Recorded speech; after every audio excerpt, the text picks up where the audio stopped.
Hi friends, welcome to world engineering YouTube channel.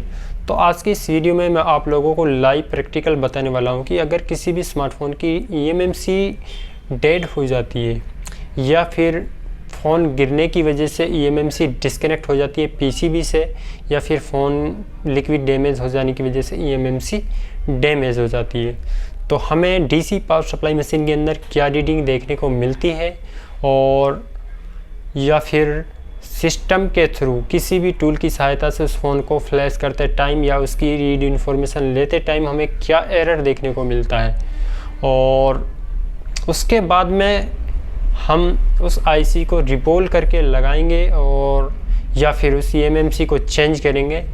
तो उसके बाद में फिर से हम डीसी पावर सप्लाई मशीन में चेक करेंगे कि क्या रीडिंग हमें पहले देखने को मिली थी और अब क्या रीडिंग हमें देखने को मिल रही है। उसके बाद में हम फिर से सिस्टम के थ्रू उस फ़ोन की इंफॉर्मेशन रीड करके देखेंगे या फिर उसमें फ्लैशिंग करके देखेंगे, तो उसमें क्या एरर हमें देखने को मिलेगा।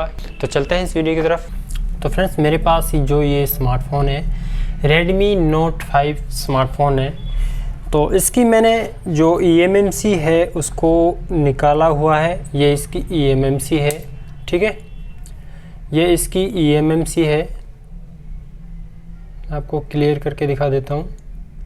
ये इसकी eMMC है जिसको मैंने निकाला हुआ है, और इसको निकाल करके मैं किसी टूल के थ्रू इसकी इंफॉर्मेशन लूँगा, ठीक है, कि इंफॉर्मेशन लेते टाइम इसमें क्या एरर हमें देखने को मिलता है जब हम किसी स्मार्टफ़ोन की eMMC या UFS को निकाल करके स्मार्टफ़ोन की इंफॉर्मेशन रीड करते हैं किसी भी टूल के थ्रू, ठीक है। तो उसमें क्या एरर हमें देखने को मिलता है, या फिर ये बोलूँ कि अगर किसी फ़ोन की eMMC या UFS डैमेज हो जाती है या डिस्कनेक्ट हो जाती है, उसकी बैड हेल्थ हो जाती है, ठीक है, तो उसमें क्या एरर हमें देखने को मिलता है। तो फ़िलहाल इस फ़ोन की जो ये eMMC है इसको मैंने प्रॉपर रिमूव कर दिया है और फिर मैं इसकी इंफॉर्मेशन रीड करूँगा, ठीक है। मैं आपको पीसीबी में भी दिखा देता हूँ।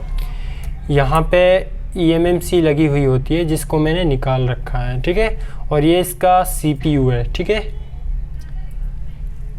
तो अब मैं सबसे पहले चेक करूंगा कि इस फ़ोन में eMMC निकलने के बाद में ऑटो पोर्ट बन रहा है या फिर पोर्ट हमें मैनुअल बनाना होगा, यानी कि EDL कनेक्टिविटी करके इसका पोर्ट बनता है या ऑटोमेटिक इसका पोर्ट बनता है, ठीक है।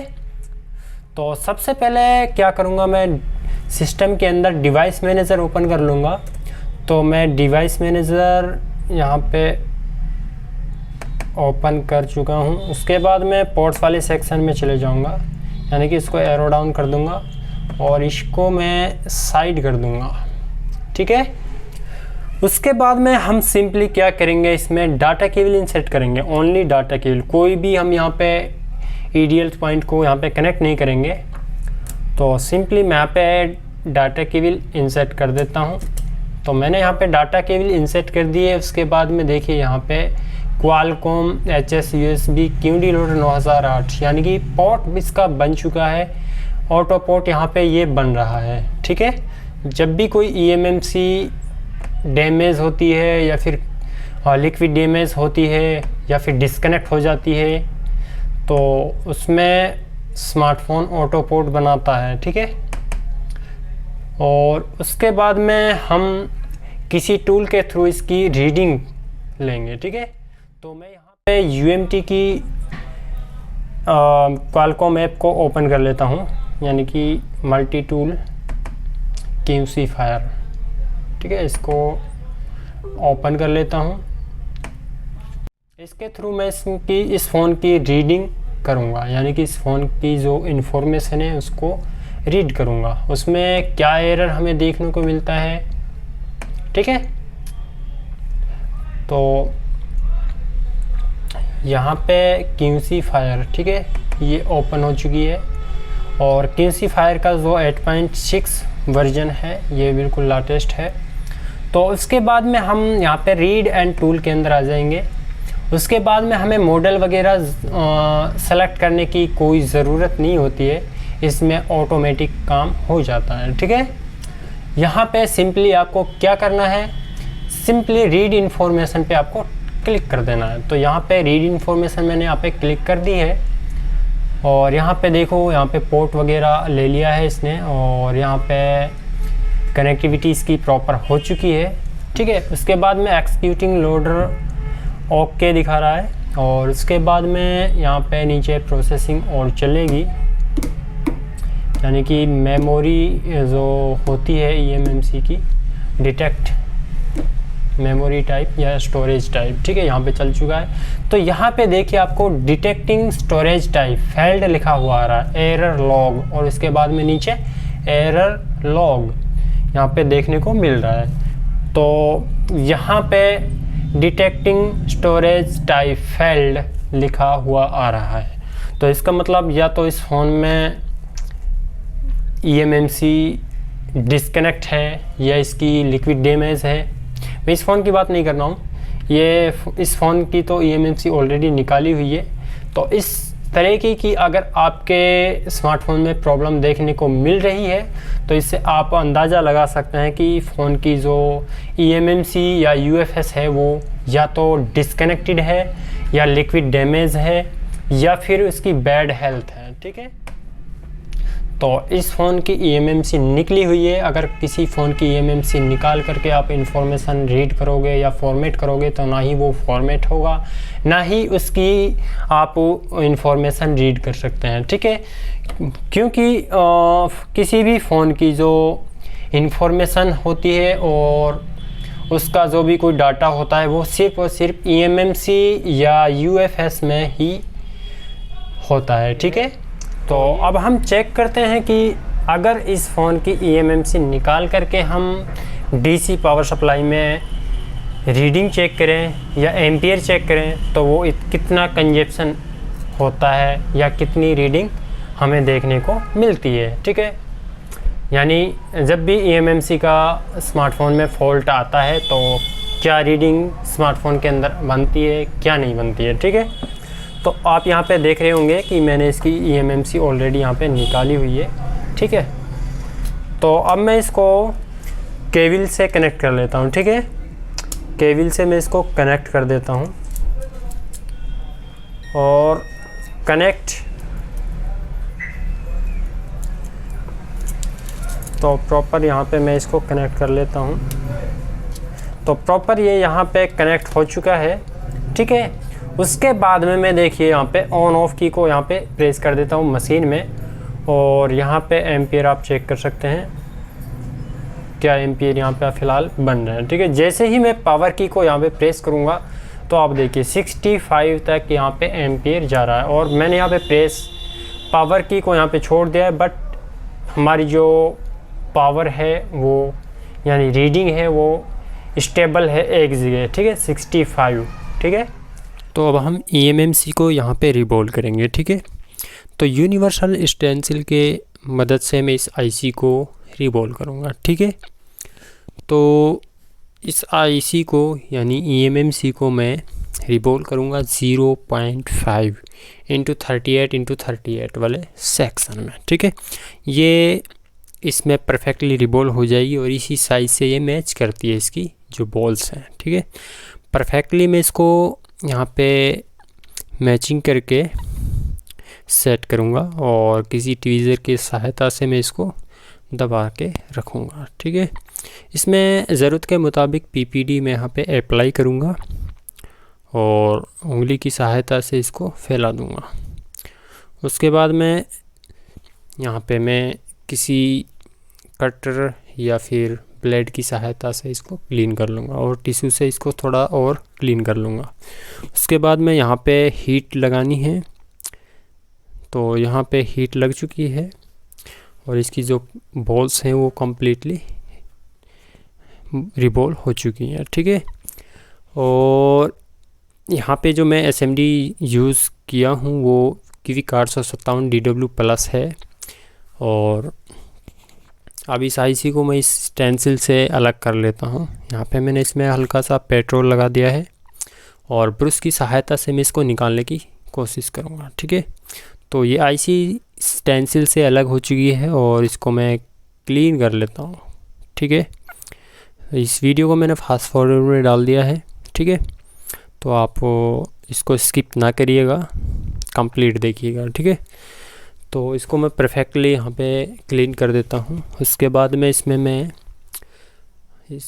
मैं इसमें हल्का सा इसमें पेस्ट लगाऊंगा बोलों पर यानी पिनों पर, और पेस्ट लगाने के बाद मैं इसमें हीट दूंगा ताकि जो भी इसकी बॉल्स हैं वो इधर उधर हों तो अपनी सही पोजीशन में आ जाएं। ठीक है, तो ज़्यादा हीट आपको यहाँ पे रखनी नहीं है, 270 280 के समथिंग यहाँ पे आपको हीट रखनी है। अगर आप ज़्यादा हीट दोगे तो ये बॉल्स इधर उधर हो जाएंगी। ओके, तो ये बॉल्स अपनी जगह पर अपनी पोजीशन पर ठीक ढंग से सेट हो चुकी हैं। शायद आपको इस वीडियो में दिखाई ना दे, मेरे पास माइक्रोस्कोप नहीं है। ठीक है, इस वजह से आपको क्लियरिटी में थोड़ा कॉम्प्रोमाइज़ करना पड़ेगा। ठीक है, तो अब इस आईसी को मैं पीसीबी के साथ में कनेक्ट कर देता हूँ। तो पीसीबी के साथ कनेक्ट करने से पहले मैं इसमें जो नीचे पीसीबी की जो बॉल्स हैं, पिने हैं, जहाँ पे ये ईएमएमसी कनेक्ट होगी वहाँ पे पेस्ट लगा लेता हूँ और इसको हीट की मदद से पिघला लेता हूँ। थोड़ा सा यहाँ पे पेस्ट को लगाना है, अगर ज़्यादा लगाऊंगा तो ये आईसी अपनी पोजीशन से हिल जाएगी। ठीक है, तो अब इस ईएमएमसी को मैं पोजीशन दे देता हूँ, यानी इस आईसी को मैं सेट कर देता हूँ कि ये किस डायरेक्शन में, किस पोजीशन में इसको सेट करना है। ठीक है, तो इस बात का ख़ास ध्यान रखें जब भी आप ईएमएमसी या फिर कोई सीपीयू या फिर कोई रिंगर आईसी या फिर आप डब्ल्यूटीआर या फिर पावर आईसी, कोई भी आईसी एनीबडी, ठीक है, कोई भी आईसी अगर आप सेट करें तो उसकी पोजीशन ज़्यादा ज़रूरी होती है। पोजीशन यहाँ पे मैंने सेट कर दी है। पोजीशन अगर आप सेट करोगे तो आपको कोई भी परेशानी नहीं आएगी आईसी लगाते टाइम। ठीक है, तो अब मैं यहाँ पे हीट लगा लेता हूँ और यहाँ पे मैंने जो हीट रखी है वो 320 के समथिंग यहाँ पे हीट है और 1.5 यानी 1.5 के आसपास यहाँ पे एयर है। ठीक है, तो यहाँ पे हीट लगा लेता हूँ और कुछ टाइम में यहाँ पे हीट लगाऊंगा। उसके बाद मैं किसी ट्वीज़र की सहायता से कॉर्नर से इस ईएमएमसी को हल्का सा मूव कराऊंगा। ठीक है, मूव कराना भी बहुत ही ज़रूरी होता है कभी कभी। ठीक है, इसको मैं हल्का सा यहाँ से मूव कराऊंगा यानी हिलाऊंगा और उसके बाद मैं ऊपर वाले कॉर्नर से भी हिलाऊंगा। ठीक है, इससे ईएमएमसी या फिर आईसी ठीक पोजीशन ले लेती है थोड़ा सा हिलाने से। ठीक है, ज़्यादा नहीं हिलाना है वरना बॉल्स आपस में चिपक जाएंगी। तो फाइनली यहाँ पे ईएमएमसी पीसीबी के साथ अच्छी तरीके से यहाँ पे कनेक्ट हो चुकी है यानी कि लग चुकी है। तो अब पीसीबी यहाँ पे ठंडी हो गई है। ठीक है, तो इस पीसीबी को मैं अब फ़ोन के साथ में कनेक्ट करूँगा। तो ये पीसीबी यहाँ पे ठंडा हो चुका है, तो इसको मैं यहाँ पे सेट कर लेता हूँ। तो मैं यहाँ पे कनेक्टर वगैरह को यहाँ पे कनेक्ट कर लेता हूँ और जो ये यहाँ पे फ्लैक्स है इसको भी मैं यहाँ पे लगा लेता हूँ। करा दिया है। तो अब हम चेक करते हैं कि अपने सिस्टम में इसकी इन्फॉर्मेशन लेके, ठीक है, फिर से, और देखते हैं कि ये फ़ोन ऑटो पोर्ट अब बना रहा है या फिर हमें ईडीएल कनेक्टिविटी करके ही इसका पोर्ट एक्टिव करना पड़ेगा। ठीक है, तो सबसे पहले मैं यहाँ पे डिवाइस मैनेजर में पोर्ट वाले सेक्शन को एरो डाउन कर देता हूँ, वो ऑलरेडी एरो डाउन था। तो इसके बाद में मैं सिंपली यहाँ पे क्या करूँगा कि डाटा केबल को यहाँ पे लगा दूँगा। ठीक है, सिंपली विदाउट वेंट मैं यहाँ पे डाटा केबल लगा रहा हूँ।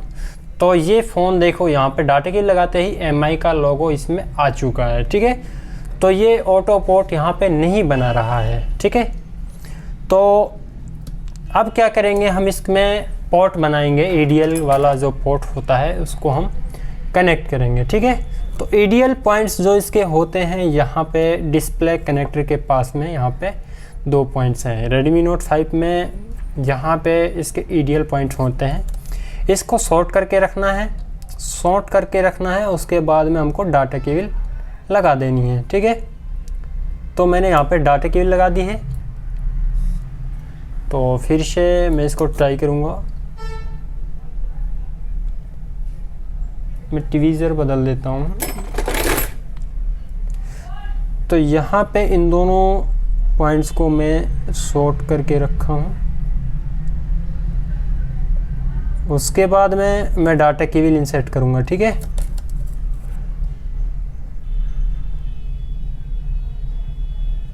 तो मैंने यहाँ पे डाटा केबल इंसर्ट कर दी है और यहाँ पे आप देखिए यहाँ पे क्वालकॉम HSQ D-Loader 9008 आ चुका है। ठीक है, कॉम पोर्ट 3 पोर्ट जो इसका बना है कॉम पोर्ट 3 में आया है। ठीक है, तो उसके बाद में हम क्या करेंगे, QC फायर वाली जो टूल है उसमें सिंपली हम रीड इन्फो पे क्लिक करेंगे अब फ़िलहाल। ठीक है, आप चेक करते हैं कि इसमें एरर आता है या फिर प्रोसेसिंग आगे की ओर चलती है। ठीक है, तो एक्सिक्यूटिंग लोडर यहाँ तक आ चुका है और इसके बाद में डिटेक्टिंग स्टोरेज टाइप पर आकर के ये फेल हो रहा था। ठीक है, तो यहाँ पे डिटेक्टिंग स्टोरेज यहाँ पे हो चुका है और इसके बाद में यहाँ पे प्रोसेसिंग ले चुका है। ठीक है, तो इसने यहाँ पे इसकी जो भी इंफॉर्मेशन वगैरह थी वो यहाँ पे रीड कर ली है। तो यहाँ पे देखिए आप प्रोडक्ट नेम वाइंस, ठीक है, और ब्रांड इसमें Xiaomi।